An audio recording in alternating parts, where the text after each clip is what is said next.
Hello, everybody. Welcome to Yuba County Five Live. Just going to go ahead and kick things off here. I know it takes a while for the signal to go out and for people to pick up on it. So, good morning, good evening, wherever you may be. That, of course, I'm stealing from Coast to Coast AM, but that reminds me, go check out the latest podcast and YouTube upload from Tim Binnall. It's the channel's called Binnall of America, and he has an interview with our own Tony Wright in his new book, Things Aren't Right, which we'll be mentioning more than a few times tonight.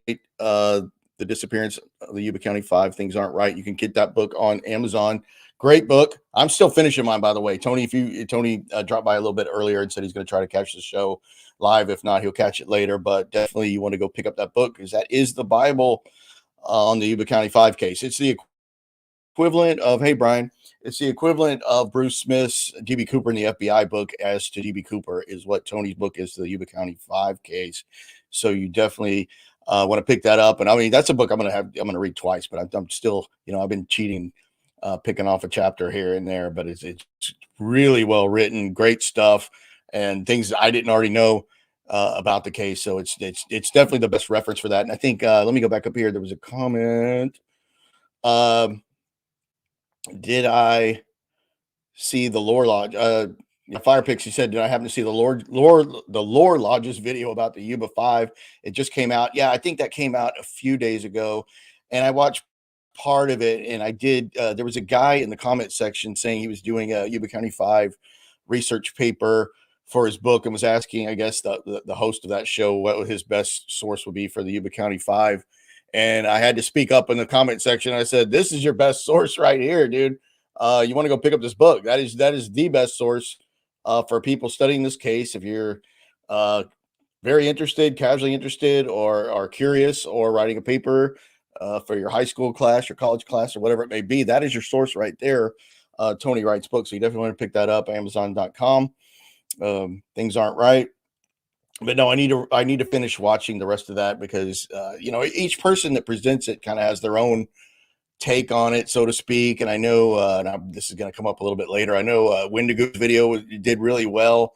I haven't even watched all his video. I think I just watched the part where he gave me a shout out, which appreciative of that. But I didn't know a lot of what was in it, and I had not seen it, and no, I don't know him, but he did give me a shout out on that video. But I'm going to bring that up again later. So anyway, let me just make sure I'm not missing something here. I still have not gotten batteries for my mouse, so I'm always clicking around. Hey, Greg. Hey, Randy. Yeah, I think so, Randy. Randy said, let me put this up. I'm going to put Randy's comment up. So a little bit of new info or evidence could break open this case with a solution. He hopes so. Yeah, we all hope so. And I think that's right. And I can tell you that between Tony's book coming out, and anytime I find out anything even slightly new, I run it by Tony, and the same Tony does with me. And then we have like a little tight knit group of dedicated Yuba County Five researchers. But Tony's the first person I'm going to text or call when something new happens. And there is some new stuff. I don't know if maybe this stuff will help break it open or not. I don't know, Randy. That's our goal. But I believe now that we know more than we've ever known about the case, with people dedicated like Tony's book getting out there, some of the papers around where this disappearance happened are running articles about Tony's book, which is great, like the Marysville Democrat. And I think the newspaper in Oroville, Tony, if you jump on, correct me. I think it's the newspaper in Oroville is going to run an article on your book, which that's super important because there's people that may have not even known this had happened or that it's a big deal now if they don't get on YouTube. Because if people that aren't YouTube savvy or heard about it, they probably still have not heard of the case of the Yuba County Five. Of course, this is the five guys that went missing. Let me check that. I think my signal's got a little weak. Let me make sure that I'm on the right Wi-Fi. Ross and Nikki, it was fine. No, that's the right one. I think just a lot of people are on the bandwidth. These are good questions already. Like I'll start reading the questions and even forget what I was going to talk about. Who paid for tickets for the game? I don't know. That's a good question. I never even thought of that. I don't know. I don't know if they had tickets. I'm assuming they just bought tickets when they got to the game in Chico, of course, to watch their UC Davis Aggies uh, play the Chico Wildcats. But I'm assuming they probably just bought them there when they arrived in Chico, because that game was a throwaway. It was an absolute throwaway game. UC Davis was in a higher league, so to speak, even though they were playing UC Davis.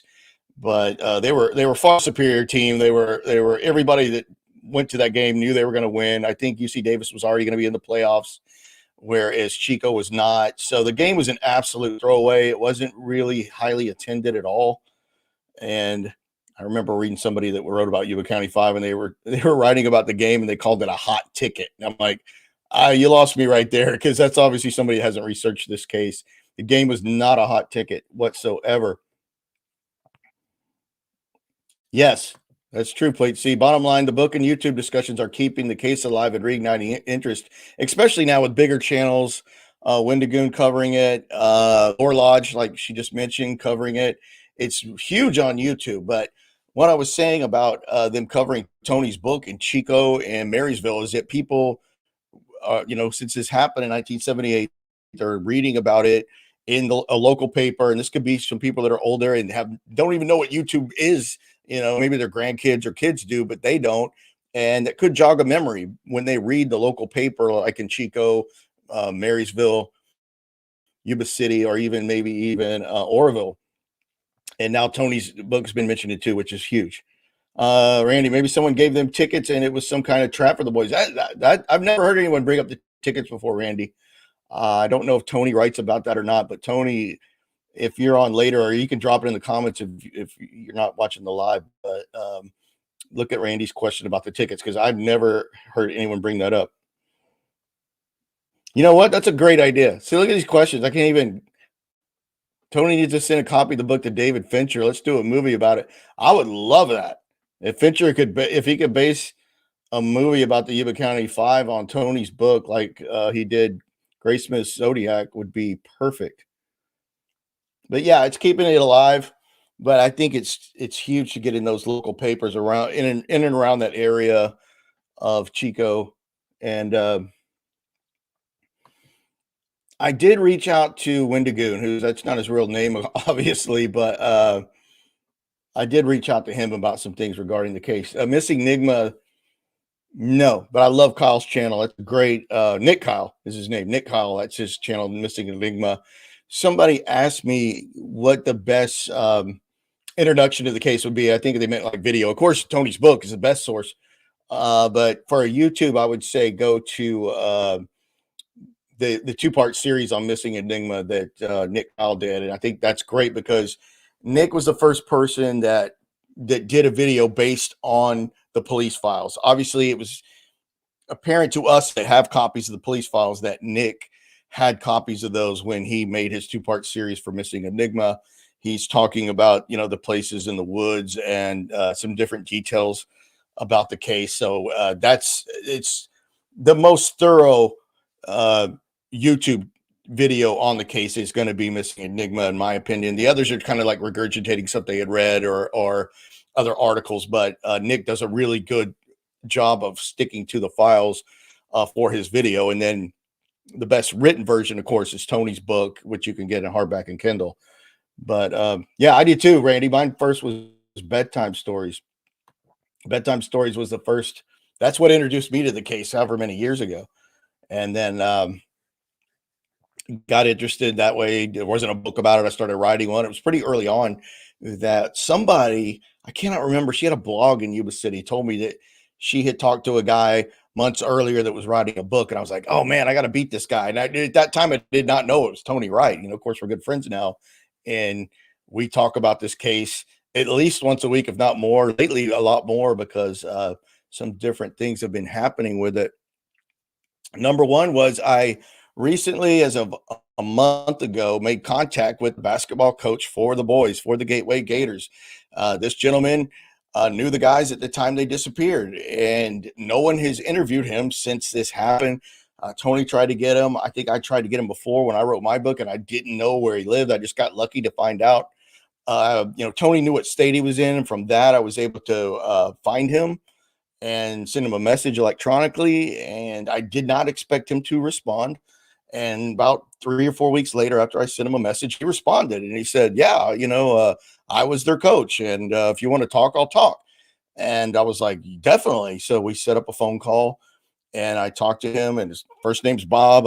People that research this case probably know his last name. I won't say it here, but his first name is Bob, and he's still around. And his memories of that time were not extremely sharp, but sharp enough. And we went through different things in the case, and I was very candid with him. And I said, "Well, Bob, the first thing that comes up when you come, or you're discussed in this case." And actually, I got to give credit to my buddy Keith, who said, "It'd be great if you could talk to the coach and at least rule him out of having anything to do with it, because when you read the files, it looks like there was some suspicion on him." And he said, "It'd be good just to clear that up if you could." And I was like, "That was a great idea from my buddy Keith." So that's kind of what got me thinking again about him and reaching out to him. So got a hold of him, had a phone call with him a month ago. And, I told him, I said, just letting you know, in the police files, and we had known this, is that the boys were going to meet at Montgomery Ward that Saturday morning, the morning after the evening they went missing on February 24th. Of course, this is the morning of February 25th, 1978. They were all going to meet at Montgomery Ward, and they were going to drive as a group. I guess, I don't know if this is multiple cars or what, over to the game that was, I can't remember the town, but it's just a small little town right outside of Sacramento, California, where this Special Olympics game was going to be played. The boys were going to play in, and they were looking forward to this game tremendously, as everybody knows that knows this case. And famously, the coach, Bob, did not show up at this meeting place to go over to the game. And he's the coach. Pretty important that he's going to be with his team and coach them, and leaving from the Yuba City area and drive over to the Sacramento area for this basketball game that Saturday morning. And I don't remember what time. Tony might know when they were going to meet that morning. It might have been as early as 8 a.m. It was going to be, I'm sure it was a morning game. And I said, we know that you did not show up that morning. It was kind of like, in a friendly way. It was very open. And I just said, why did you not, do you recall why you did not show up that morning? Because it looked suspicious to the police, and now us, researching that case. And he said, the reason is because one of the mothers had called him early that morning. And I don't know if that's 4 or 5 a.m. He didn't recall, but he said that one of the mothers of one of the boys had called him and said, "Hey, the boys didn't come home last night," because the mothers had already called each other. That's true. We know that. I don't know if it started with Jack Madruga's mother or not, Melba, but she, Rockland. Thank you, Tony. Tony's on it. Tony knows this case really well too. And Tony's a great addition to it as a researcher. As well as Zodiac, but Tony's really, I think I at least got you interested in Yuba County Five, Tony, and you don't live too far from this. You're near Sacramento, I think, or in Sacramento from what I remember. But yeah, Rockland, you probably know it. That was where the game was going to be that Saturday morning. So I asked him, I said, "Why didn't you go?" And he said, "Because one of the mothers had called him early that morning." So let's just say 5, 6 a.m. before the rendezvous time. And they told him, "Hey," and maybe it was something along the lines of, "Boys didn't come home. Have you seen them? Do you know where they may have been?" And of course, he didn't know, but he told me, and take it for what it's worth. He sounded pretty sincere to me, but he said, "That's why I did not show up that morning, because I knew they weren't going to be there, because one of the mothers had already told me 2 or 3 hours ago that they didn't show up." Now, I guess one could argue, well, maybe they had just been out all night for whatever reason, even though that's not like them to do that. But maybe they all would have just shown up for the game, because actually when they did not show up at the meeting place to go to the game is when they finally got the authorities involved and knew they were, something bad had happened. We got to go find these guys. I mean, they were already alerted when they didn't come home, but that was his reason to me why he didn't show up that morning, because one of the mothers had already called him. So to his memory, he didn't even go to the game. And I had thought I had read an article before where the game was still played with backups or whatever, but there were no backups. So they only played like 2 or 3 teams, because at the age of these boys, starting with Gary 24 going up to Ted Weir at 31, that there was only 2 or 3 other teams that could even play because there just wasn't that many Special Olympics players of this caliber, that age, and pretty athletic these guys were. So that was his reason. One of the mothers had called him. He thought it was Madruga. He wasn't sure. So that was his reasoning there. And I also told him, I said, well, the police described you in questioning as being nonchalant. I said, that is the word they used to describe you. And Bob said, he goes, well, I just wasn't a big fan of the police. And I'll get into this a little more. He goes, and because he was with the Gateway projects. And if you remember, the Gateway projects were attacked 2 or 3 times by arson. The first director of the Gateway projects was murdered in his apartment. He was set on fire, burned alive. Somebody rang his doorbell at his apartment. He opened the door. This was Donald Garret, of course. And the person literally doused him with gasoline or some form of accelerant, most likely gasoline, threw a match on him and literally burned him alive in his apartment. So this is, one of the biggest things in the case. And it was always speculated or not if the attacks at the Gateway projects had anything to do with the disappearance of the Yuba County Five. And here's my other notes, and I'll get into some of the specifics about the arson attacks, because this man has not been interviewed since 1978, and no one ever found him, but I just got lucky and found him and was able to ask him this. He said, probably last time you're going to hear from me. I couldn't have him on this show. He wouldn't do that. I didn't want to record him to make him nervous or anything, but he answered all my questions, pretty straightforward enough. And so Bob was a rehab counselor at the Gateway projects. He was employed, and this friend of mine always wanted to know if he was a volunteer or if he was employed by Gateway. And the answer to that is he was employed by Gateway projects, was hired by Donald Garret, the guy I just mentioned that was burned alive in 1975. Bob is now 77 years old. He lives in Florida. That's all the details I'll give on him. As far as personal, it said, I talked to him for an hour and 15 minutes. He very friendly. I'm going for my own notes that I sent people like Tony that are in a little research group. But he was a bit apprehensive. I will say that. He was apprehensive at first, and I don't blame him. No one's talked to him about this since 1978. So obviously he remembered it and knew of the disappearance. He didn't seem to be aware of how popular this case was, or on YouTube, because he's probably not, at 77 years old now, he's probably not a big YouTuber.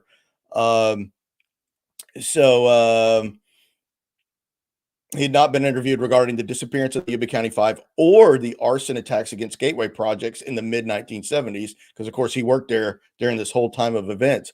Was open to answering any questions regarding either event.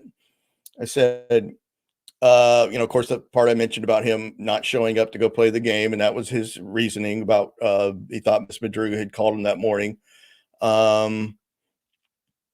He said he did not go to the game that was shoot, Tony, you just told me where it was. Near Sacramento. He had made it a huge point to tell me that he knew the boys well, and that the prior year he had taken them to the Los Angeles area on a 3-day trip. He said the group stayed at a 4-star hotel in Redondo Beach, California. And the big highlight of that trip was the group was treated to a special dinner at the restaurant at the hotel that was like a big deal, where all the basketball players and everybody got together. And this was apparently the whole group of, I don't know, Rockland. Thank you. I keep forgetting that. Thanks, Tony. He said they were very tight knit. So he knew them really well. And he said mainly from going on that trip and traveling with them to the Los Angeles area for the Special Olympics in 1977. I think Jackie Hewitt's brother still has that pin badge from that particular Olympics. That must have been from the Special Olympics in LA that year that they all went on this trip. He said the Yuba County Five was the entire Gateway Projects adult male basketball team that also included a man named Fred Scholl. And I'll put up a picture of Fred. Now, this is a later picture, not at the time, but there was a 6 member of the basketball team. There was only 6 members total. There's a picture of Fred Scholl. That's about a 10-year-old photograph. I don't know if Fred is still alive, but Fred is still living in Yuba City. He is in a place similar to Gateway Projects where they take care of people that have some intellectual disabilities. And as far as I know from Bob, that Fred was probably more affected than any one of the Yuba Five. Of course, the four guys that had intellectual disabilities. Of course, we know Gary Mathias did not. He had schizophrenia, but Fred was probably the most affected of the entire basketball team. That's why he kind of served as a bench player that came in sometimes. And, he was a very athletic looking guy, nice looking guy, according to Bob, but his learning disabilities didn't allow him to be as good as a player as the other guys were. And Fred may have been going to the game that night in Chico when the boys disappeared, but according to Bob, his mother was extremely overprotective of him. So she would have never let Fred go on a trip like that to Chico. Of course, I don't know how a six guy would have fit in Madruga's 69 Montego, but I don't know if Fred could remember anything from that time, but he was the sixth player of the Gateway Gators. And from what I know, he's probably still alive. And this photo's, like I said, 10 years old, somewhere in Yuba City. He's playing with I think that's a chicken or something, his pet chicken. He had lost one, and he's playing with his pet chicken there. So that's something I never knew. I did not know there was a sixth Gateway Gator. And so Bob went on to say, tight knit group, how Fred was the most disabled, developmentally affected. He said he was more than Madruga, Sterling, Hewitt, and Weir. He described the boys. I mean, excluding Fred, he described the boys, and he had a little hard time differentiating Gary out of the group. It's almost like I had to remind Bob that Gary was schizophrenic and he wasn't like the other four. And he started to remember a little better, but he regarded them as highly functional, all of them, including Jackie, who you read all these things about Yuba County Five. They like to say that Jackie was really slow and all this. But I always knew that couldn't have been true because Jackie had a motorcycle he'd ride. Now I know his sister-in-law well and his brother, and they've done a great job of clearing that up and getting more facts about Jackie out there. But their coach described them all as highly functional, which is important because this is somebody that knew them at the time. So this isn't just somebody doing a YouTube show or whatever. This is coming from their coach at the time. And I don't know, he would have had no vested interest in building them up or down for that matter, because there's a lot of things attributed to the coach that I think he maybe never said or doesn't recall from back in the day. One thing I asked him, and this is important, I asked Bob, I said, do you ever remember? I'm so sorry. I'm having bad bandwidth. One thing I asked Bob was, do you recall if you ever saw Gary Mathias freak out? Because there is a quote somewhere where Bob said that about Gary. And, remember at this time, Bob was about 28 years old. So he was actually younger than Ted Weir. He was older than Gary and Jackie. I can't remember how old Bill was, maybe 28. So he was in the age range of the guys. So it's not like he was a lot older with this, authority figure type, he wasn't. But I did ask him, I said, do you ever remember Gary Mathias acting like he could freak out at any minute or go haywire, as this quote is attributed to Bob? And he said no. He said he never saw Gary Mathias have an outburst of any kind. Now, I don't know why he would lie about that, and that's what he said. So I asked him point blank.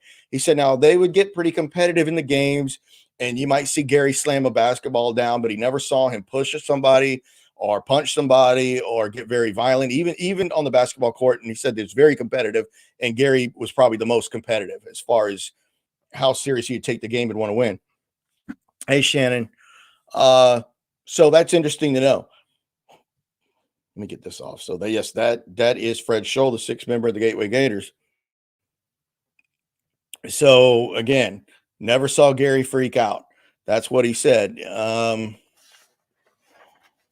Good thing I wrote these notes down after I had it, because I had all these scribbled notes, but I put them all into a written format, thank God, so I could send it to other people.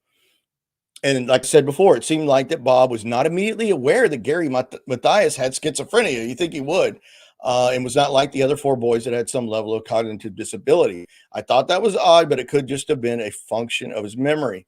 One thing Bob made clear was that all the boys were very interested in girls, and really enjoyed the co-ed dances held by the Gateway Project. I knew they were interested in girls, but he really hammered that point home about how interested the boys were. Girl, of course, they're like, they're boys in men's bodies, but they had hormones and everything else. And, he doesn't remember anything specific with any one of them, but, it different things that were going on at Gateway, they would catch, they had some females at Gateway too. They would catch some of the, what they called clients, Gateway projects. They would catch them kissing over, back on the back lot or whatever. They would run into them, or in a bathroom. There might be a couple from Gateway that met each other making out, this or that. But he did remember that these guys were really, really into girls. And I knew they liked girls, but I didn't know how interested they were in them. I don't know if any one of them had a girlfriend at the time, other than Gary. Gary Mathias did have a girlfriend. And but he made a big point of that. He just recalled them really being interested in girls. Bob didn't seem to be immediately aware that Gary Mathias and Jack Madruga had driver's licenses, and I thought that was pretty interesting. Because Doc drove that Montego. Gary didn't have a car, so I could see him maybe not really being aware that that Gary Mathias had a driver's license, but he wasn't aware that Jack Madruga did. And that's kind of strange, because I'm sure that Doc, of course, that's the nickname of Jack Madruga, would drive his own car to the Gateway projects and different things with that, or maybe to a practice. But he didn't recall the Montego or Madruga driving whatsoever. I'm just saying that for the record. That's a little weird, but he's recalling 1978, so make of that what you will. This is the most important of this.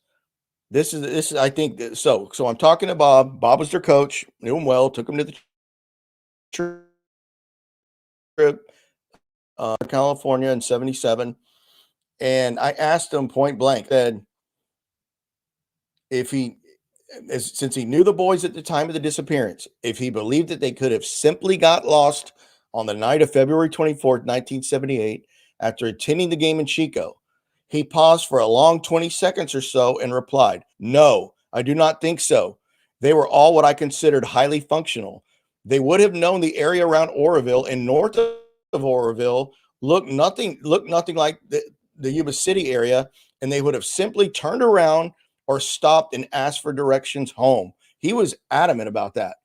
That there's no way that these guys just got lost. This is, or also that Gary freaked out and caused them to get lost. That's important here. This is someone that knew him at the time. He really thought long and hard about it. And he said, no way. And he knows the area. I don't know how much he knows up near Rogers Cow Camp where they went missing, but he lived in Oroville for a time and he knows the area. He knows the Oroville Quincy Highway. He knows the bridge going to Oroville. He said, no way these dudes just got lost. As being, no, I don't think he was a medic. I think no, he wasn't a medic like you, Tony. He was a mechanic.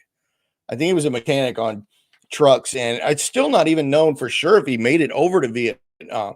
He was in the Army during Vietnam, but there's a picture. I need to send it to you, Tony, if you've ever seen it, and you could tell me if they look like some kind of camp in the United States. To me, it looks like Vietnam because there's hooches, but you would know immediately since you served in Vietnam. So I want you to tell me if you think that case was but Madruga was actually there. So I think that was as far as the Yuba County Five goes, the most important thing he said. And he really seemed sincere and thought about it. And I will say this, after talking to him, he's a little tiny bit apprehensive, a little bit weird maybe, but I don't think he had anything to do with this case. I really don't. I still think it's a little weird he didn't show up to the Montgomery Ward, but it's just a function of his life at the time. I mean, maybe he drank too much the night before. Maybe, he's telling the truth about the phone call. I don't think he's involved, and that's my personal opinion. I don't want to sway anybody on this, but me talking to him in person, I don't think he had anything to do with this.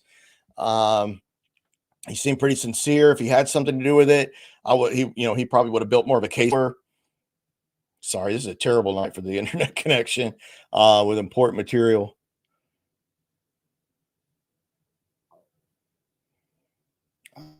I don't know. I probably didn't tell some of the family members because I just, but I'll make sure they get it because I know usually they make most of these. Yes, for sure. They were frostbitten and terrorized, vulnerable. That's for sure. Ah, okay. Tony said in his book. No, thanks, Hendricks.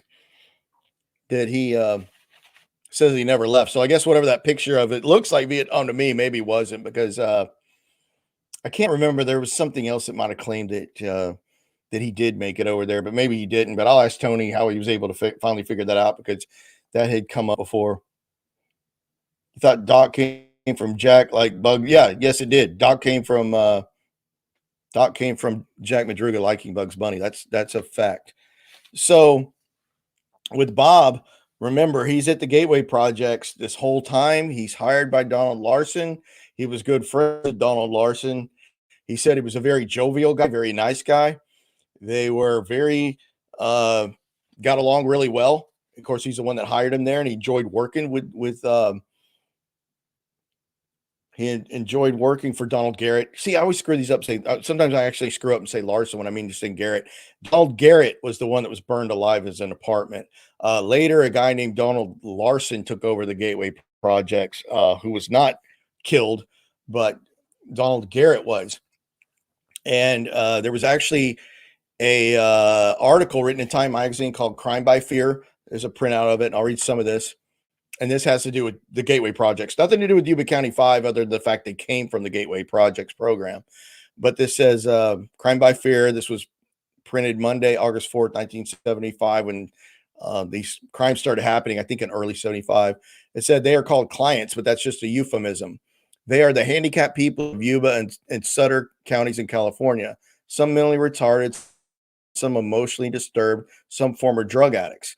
Handicapped but not helpless. To assist those who wanted to work, concerned local citizens established in 1969 a federally subsidized training center called Gateway Projects.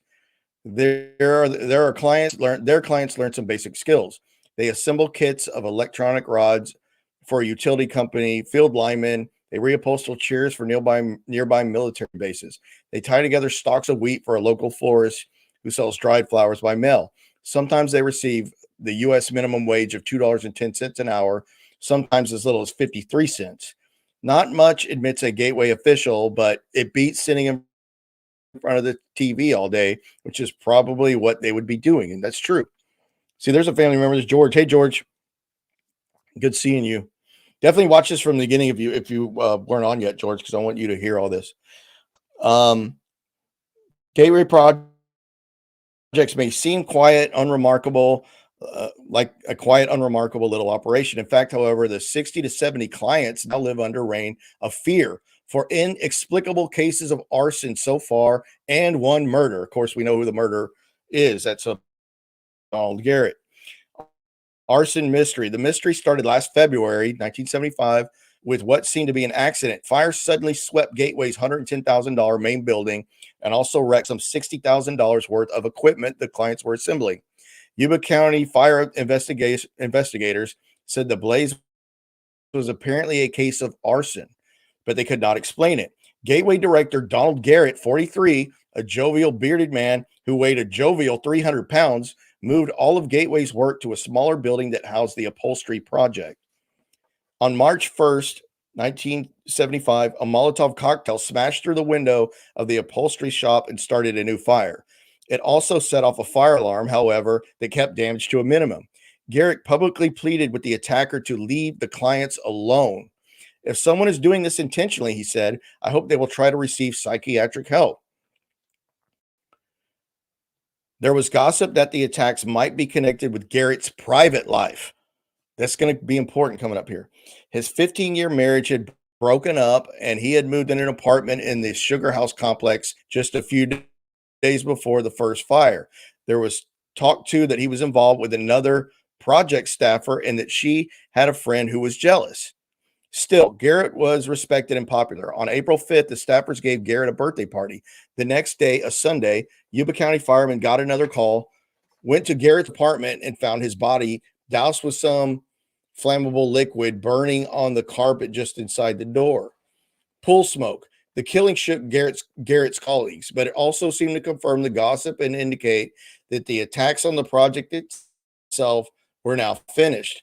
One of Garrett's friends, Donald Larson, 37, assistant director of a similar vocational training project in Eureka, applied to replace him at Gateway. Oh, hold on. I think my battery, my plug came out. Okay. I don't know why my battery is not working. Oh, hold on. My battery came out of the computer. Okay. Sorry about that. Live TV. Yeah, the hair growth of Ted Weir's hair growth showed he was alive for at least 8 to 10 weeks in the trailer. The next day, a Sunday, Yuba County fireman got another call, went to Garrett's apartment and found his body doused with some flammable liquid burning on the carpet just inside the door. Pool smoke. The killing shook Garrett's colleagues, but it also seemed to confirm gossip to indicate the attacks on the project itself were now finished. I don't know, we're repeating this. Donald Larson, 37, assistant director of a similar vocational training project in Eureka, applied to replace him at Gateway. The Stavers got together to give the new director a welcoming party. As they were raising their glasses to toast the end of their troubles, smoke drifted over the nearby swimming pool. When they ran out to look, they found 2 of their cars burning fiercely. Twice since then, the operator of the Gateway switchboard has been horrified to hear a caller warning that some specific staffer will be next. There were calls in too. There were threats to Gateway projects. The caller lied, Larson adds Riley, for as it turned out, he was next. On the night in July, the attacker put a fire device under the hood of Larson's parked Toyota. The car was a total loss. Yuba City authorities have placed guards on the Gateway Center, but Larson's landlords have issued him a 30-day eviction notice, and he has difficulty hiring staffers for the center, says Larson. Weirdo, the fireball freak, is trying to dictate the community's stay away from Gateway Center, and we can't survive if people are afraid. That fear is hard to avoid. One of the clients, I won't say her first name because you might come into this, 27, who is actually, I thought this was actually someone that worked at Gateway, so this might be a mistake. So I'm glad I didn't say the person's name. It's a female, 27 years old, who is recovering from a breakdown. Admits she is a bit nervous at night when her house squeaks, but she adds, as long as Mr. Larson hangs in there, I sure as hell can.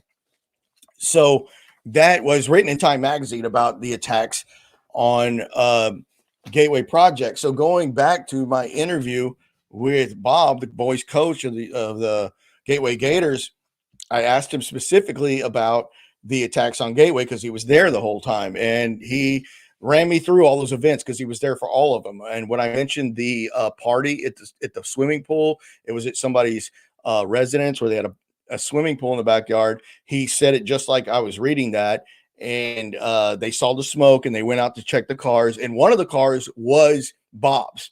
One of Bob's car was on fire. He told me what kind of car it was. I don't remember what. I think it was a Volvo, actually. Bob's Volvo was set on fire at this party. So whoever was doing these attacks was apparently after everybody connected to Gateway. So I don't know if there's a connection to the boys going missing or not, because it seemed like the attacks did finally, they definitely had died down by the time the boys went missing in February of 1978. Because I think most of this was in 75 and 76. So I said, Bob, what did you think about this? Did they ever have any suspects for any of this? And he said, I believe I know who did it. With confidence, told me the name of the person he thought was responsible for the arson attacks at Gateway. He said this was, he did mention what the article mentions. He said that Donald Garret was, he had been married. I think he was divorced. I don't know if the divorce was final or not, but I believe Garret had divorced his longtime wife, and he was dating someone, I'll just say, connected to the Gateway projects. And the person that Bob thought was responsible for this was that person working there, female, her former husband, who I think they were divorced as well, but he was very upset about her having, I think they called it an affair, but it really wasn't an affair because I don't believe either one were still married. But she did have a relationship with big jovial Donald Garret. Hopefully I didn't say Larson. I always screw those up because they're both Donald, but this is Garret. So he believed that the ex-husband of this woman who had been dating Donald Garret, who was set alive in his apartment by the fire, he believed it was her ex-husband. He told me the name of this gentleman and what he did in Yuba City. He had, I'll just say, a construction business. I know exactly what it was, but I don't know if this man is still alive. And if he was still alive, I did find his age. I actually found an article about him today, back regarding his business in the Marysville Democrat. And Tony, I'm going to send you a copy of that to you. So the man does exist. He gave me the right name of this man, and if he's alive, he'd be like 81, like I said. But I don't know if he's still alive, so I'm not going to say the name. But he does exist. He is everything that Bob told me about the guy. Seemed to check out.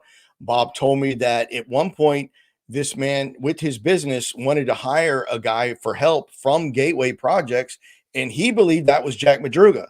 So that's interesting. And that Madruga, if it was, he was fairly sure it was Madruga. I think I asked George if George remembers this. Of course, George is on here tonight, and George is Jack Madruga's nephew. But it was for a short time. Like, it either didn't work out or whatever. But he worked there for maybe a few weeks, and it just didn't work out. So this person, if it was Jack Madruga, just went back to Gateway and was doing the regular things that Gateway did. But that this man did hire somebody to work over at his factory, we'll call it, construction factory, we'll call it, for a brief time, and then the person went back. But if that was Jack Madruga, that would be very interesting, because Bob believes that this guy, like the article refers to, is responsible. This man that was married to somebody, a female that used to work at Gateway Projects, because they really started putting that together. And it wasn't just Bob, it was his other coworkers who believed this man did it. And the police actually asked Bob to wear a wire and go talk to this guy about, maybe using someone from Gateway or how it worked out or something like that, and to see if he would confess to being the firebomber. But it never happened. But I know that Bob did meet him and was convinced that he was the Gateway firebomber, no doubt in his mind. He was very, very adamant that this man, and if any law enforcement are watching, I'll give you that name. If you keep it under your hat, I'll tell you the name of this guy. He did exist. Maybe the police knew about this person at the time and they just couldn't put it together. I don't know. But Bob was convinced he was the Gateway firebomber. And that's interesting, because we've kicked this around for years, in relation to Yuba County 5. And also I asked Bob, do you think that the Gateway firebombings had anything to do with the boys going missing? And he said, I don't think so. He said maybe a small percentage. I think he said 10 to 15% chance, because obviously he believes he knows who did it. So he'd have to believe that individual would have been still mad at Gateway enough to devise the boys going missing. So that was a pretty big bombshell, him giving the name of who he thinks are responsible for the Gateway arson attacks. And I'm trying to find out if this man is still alive. Like I said, he'd be early 80s if he is. I did actually find a photograph of him today, this gentleman he's talking about. But there could be another tie to what this guy did for a living and the Yuba County 5. And I'm just starting to work on that, and I haven't taken it much further. Thanks, Blade. See, I appreciate it. Oh yeah, this article is good. The one I found today, actually. Yeah, 300 pounds. He's a big dude. He was like Ross Sullivan for you Zodiac people. But yeah, I think they were trying to get Bob to get this guy to confess or something, but it didn't quite come together that way. I don't remember why. Yeah, I think the boys got sabotaged, Shannon. I really do. That's true. The bombings continued after Larson took over. Does not make sense if it was personal. How is that not personal, though? You're firebombing the place, burning a man alive. That's personal. You got something against either the Gateway Projects itself or that. But remember, Tony, Larson was there. They did continue, but the person having the affair, or not affair, sorry, I don't mean that. The relation, let's say the relationship, with Donald Garret was still working at Gateway with Larson. So Garrett's already deceased from the firebomb. I mean, the being set on fire in his apartment, but the person that was married to the man that Bob thinks is responsible was still working with Larson at Gateway at the time. That's established. So maybe that was his for or what. But I don't know that he's right, but but I'm just saying that he was a big believer in this man being responsible for the Gateway fire bombings. So that's the discussion with the coach in a nutshell. The reason why he didn't show up that morning was one of the mothers called him. That's what he said. So he never went to the game at all. So there was no game, even though I swear I cannot find that article anymore. I swear I thought I read where the game was still held with like backup players, but the only backup player there was Fred Scholl, the sixth member of the Gateway Gators. So I don't know if Fred showed up or not. I think I even asked Bob. He didn't recall Fred had, no one would know because Bob never went to the game. So maybe Fred just showed up wondering where everybody was. I don't know. And later he finds out that the boys were never gone and it turned into a big deal. But no one had ever asked him about it again other than the police. And they asked Bob, why didn't he come to them? And he's like, and one thing that Bob did say, he said, well, I didn't like the cops because remember, we had already gone through all that stuff with the fire bombings at Gateway, and he felt that the police did a crappy job of trying to figure out who it was. Maybe he was like, hey, I think it's this guy, and they wouldn't do anything about it.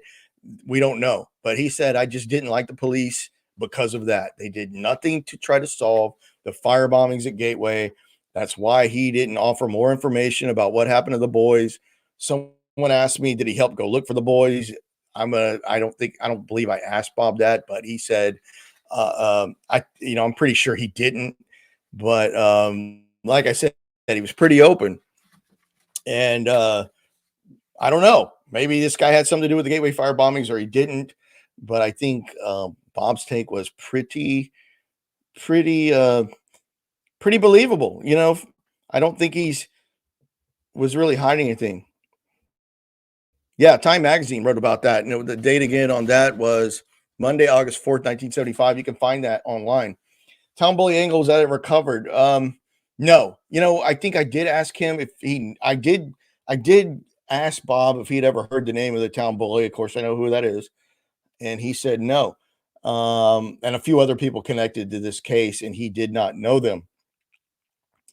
And Tony, you'll like this. I spoke to somebody yesterday who is connected to this case and wasn't real happy about certain things. And we talked about it. And his last name, I'll just say, is Shones.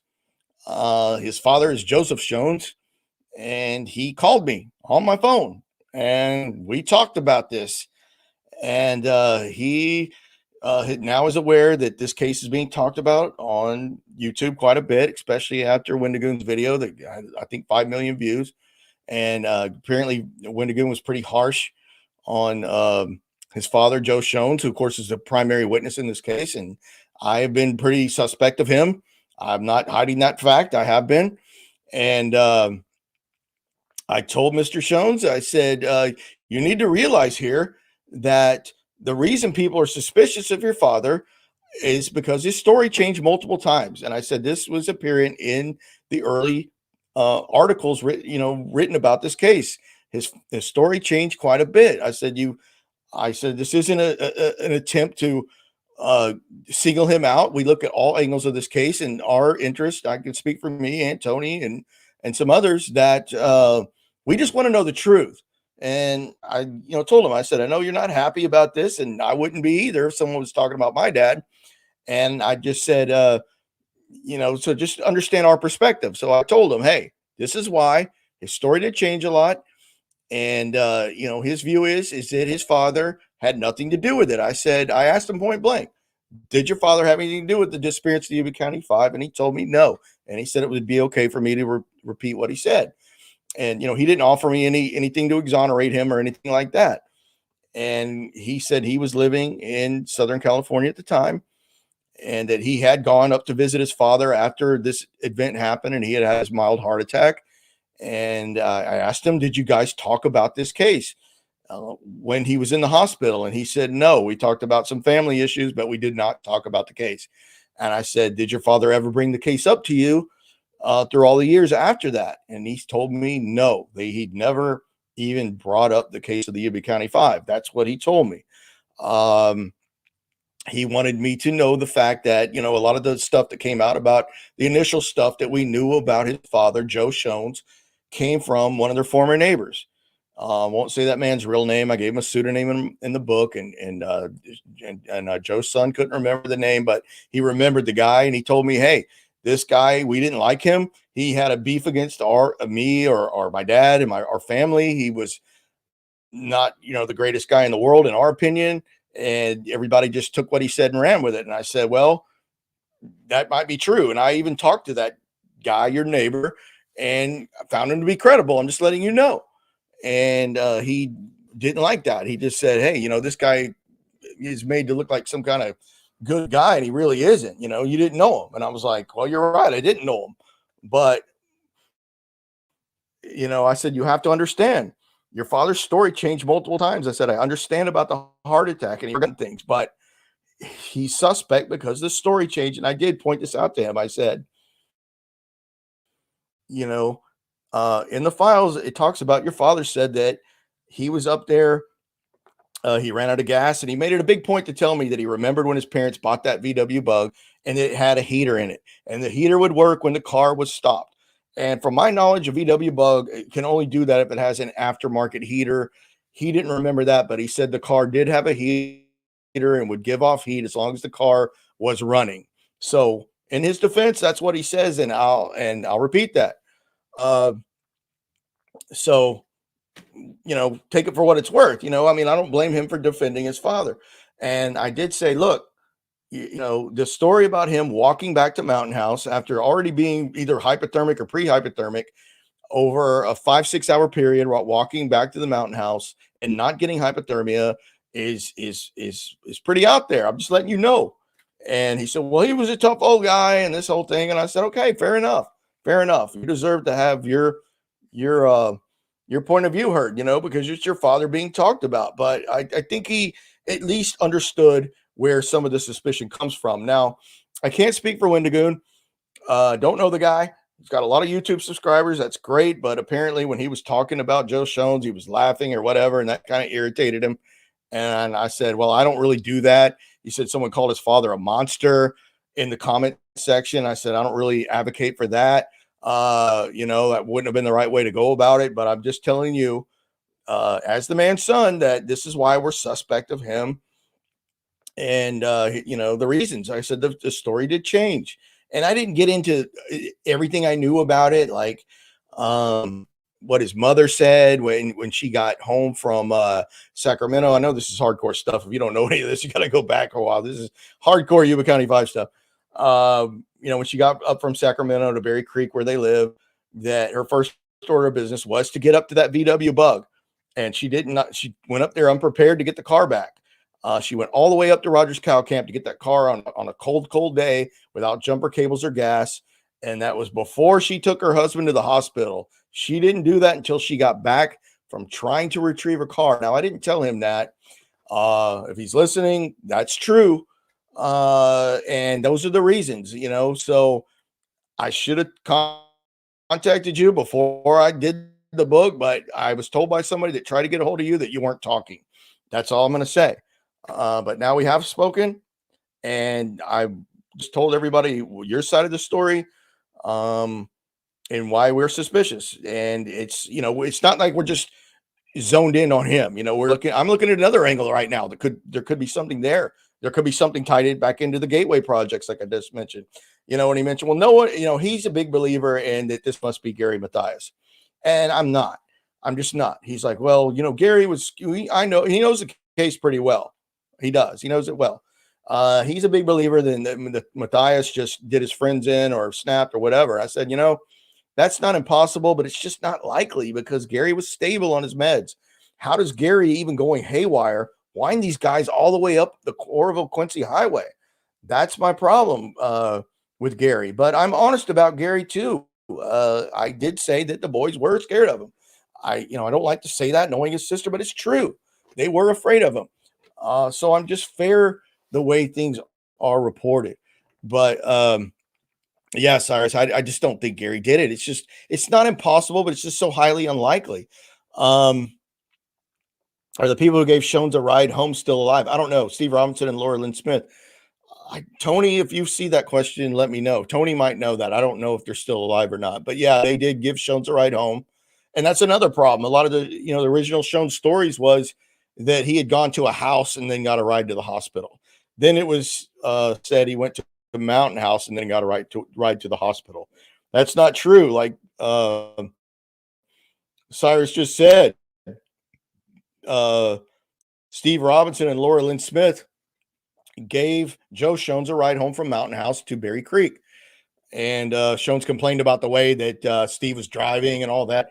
Oh, going back to Joe's son, I said, the part about where your father came into Mountain House and he walked up to the bar, and I said, this is in the police files. I don't know if he was aware of what's in it. And I said, he did make that comment. I should have done this 2 years ago. What do you think he meant by that? It's your father.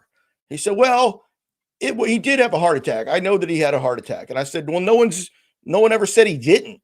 It was shown that I think he had a heart attack somewhere around that time. You can't pinpoint it to that night. But he said he may have been referring to getting bypass surgery because apparently Joe, I don't know when, his son might not have known exactly when he did get bypass surgery because he did have a bad heart. There's no one's denying that. He thought he could have been referring to maybe getting bypassed because he'd had the heart attack. So maybe he meant he should have gotten bypassed. So that's just that was his explanation for that, or what he thought could have been. He wasn't sure. But I just said, well, he did. We know that he said it. So people don't know what he meant by that. But no, I don't know if the people that gave Joe that ride home are still around. Tony might know that. The question of the red truck. Yeah. Shone's son kept bringing that up, the red truck. And I'm like, yeah, that'll go. Yeah, the people that left California, that's all the town bully theory. No, he did, Scott. He did have a mild heart attack. I think that was shown. But it can't be. They can test your blood or something in your blood that showed that he had one around that time. And I've never seen conclusive proof of that, but I think he did have a history of some cardiac problems. So it wouldn't be a shock to me if he had a heart attack that night. Even if he was up to something nefarious, it could have caused him to have a heart attack. But I don't know. I did tell his son that there's more things in the files that he doesn't know about, and we have the files now. Just letting you know. So this isn't like we're just going out accusing everybody, but like I told him, we're out for the truth. He has a right to defend, and we're going to keep on it. I mean, we're going to keep looking at every avenue here. I mean, not just that angle, but I haven't discarded the whole town bully theory because the Hewitts were big believers in that. Not so much now. I think they've shifted a little bit. Correct me if I'm wrong, Claudia and Tom, but I know that Jack Sr. was a big believer in that theory. So everything's still on the table, but I'm now in communication. I can reach the coach. I can reach Joe's son. And they know how to reach me. So hopefully something will develop. We know more about this case than we've ever known. I share everything with Tony and a couple other guys, and we can we're getting places with this. We're finding out more. I think we're actually starting to get somewhere.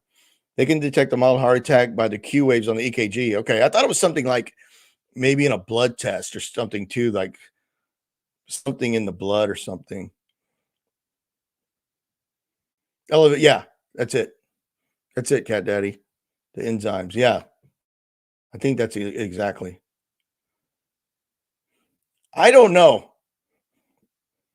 Never been able to reach David Fincher. I would like to reach Fincher, but Fincher went all in. The whole story with shooting Zodiac. He was suspicious of Don Chaney, and then he had struggle with. Well, I can't remember what that one main issue he had with Chaney, but he eventually got over it and did the movie. But I think if I had gotten to David Fincher before that, he probably wouldn't have focused on Arthur Lee Allen so much. Oh, you had a mild heart attack. Okay.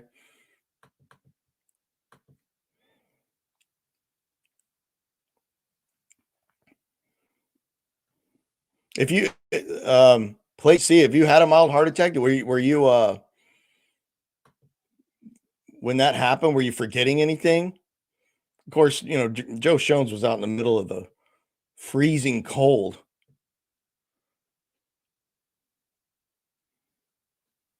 No, Hendricks, we can't. We can't. I did relay that. He's highly suspect. Unfortunately, he still is, because his story changed too many times.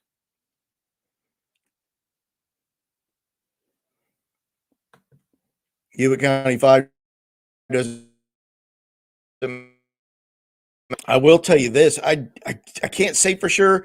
Maybe the coach is wrong about who he thinks did it, but I can tell you that the town bully had a history of lighting cars on fire.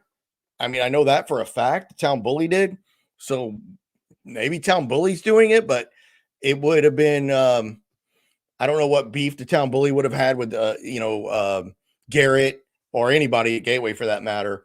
But the town bully was known for setting cars on fire with gasoline, like the Gateway arsonist, because we know he liked to set cars on fire. Other than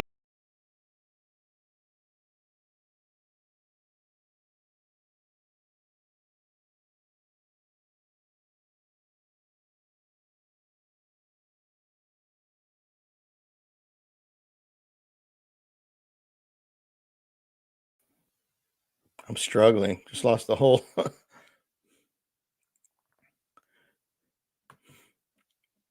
I don't know if I got a hold of Hartnell's son, I'd probably want to ask him if his father's ever heard of a true Bakersfield draw. Are you talking about this book, Big B? That book? Thanks, Mark. Yeah, we're working it hard. I mean, talked to the coach now. I talked to Sean's son. There's really no one else on my list. I really, those two guys were high on my list to talk to that are still alive, obviously. So I don't know. Like I told Tony, I was like, it's great that you're getting some write-ups on your book in the local papers, because maybe somebody will remember something. And I'm glad that the people that I did reach out to could call me if something comes up or anything changes. Mark, I think I know what you're talking about. I'm not going to read it, but I want to look. Page 96 in this book. I can't. It's great though. I know what you're talking about, Mark. Page 96. If you have this book, page 96. Okay. Hey, that's all I'm going to say, but I know what you're talking about. That is a great line. I will give you that. But yeah, things are kind of opening up. Now that those guys know, and thanks, George. Thanks for all the help. George you've been a great help, George, with everything. You've always been open with everything about your uncle and your sister. Just been very, very helpful. Just great representatives of the Madrugas still there in the area, which is great. No, he wasn't. Gary was not afraid of bullies. Gary was a ballroom brawler, but he was, from what I know, he was really no match for the bully. The bully was strong, powerful, super mean. I mean, Gary would fight. Don't get me wrong, but I think physically probably not a match for the bully. And the bully was just nastier than Gary. I mean, even though Gary was schizophrenic and he was a barroom guy, he was no match, in my opinion. Let me make sure. Hendricks, I just got to knock out the theories chapter. It's like 30 pages long. You want all your brain power for it. Yeah, I'm going to go back through it myself. But You know, they're all still out there. I think another, you know, I wouldn't totally close the book on something not being related to Gateway. I'll say that, but I'm not sure. I don't know. You know, he definitely was schizophrenic, but I don't know if he had autism or Asperger's. I don't know. I'll ask his sister.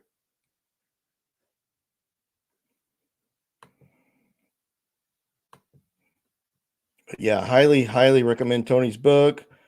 So yeah, that's it. I talked to Joe Schoen's son, and I talked to the boys' coach. So they're out there, you know, and you get to hear a little bit about what they said.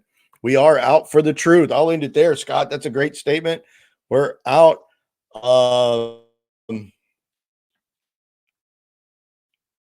Yeah, we're going to keep digging into it. I mean, Tony and I, we talk a lot. We share everything, of course, with Anthony Dunn and Eduardo. We're on this stuff for sure. So be definitely subscribe to this channel if you want any new updates on Yuba County 5. Of course, the anniversary is coming up of the disappearance. May have the guys on again for something. Just talking about the boys, you know, probably not even so much the case, but just talk about the boys and their memory on February 24th. So thanks for tuning in, everybody.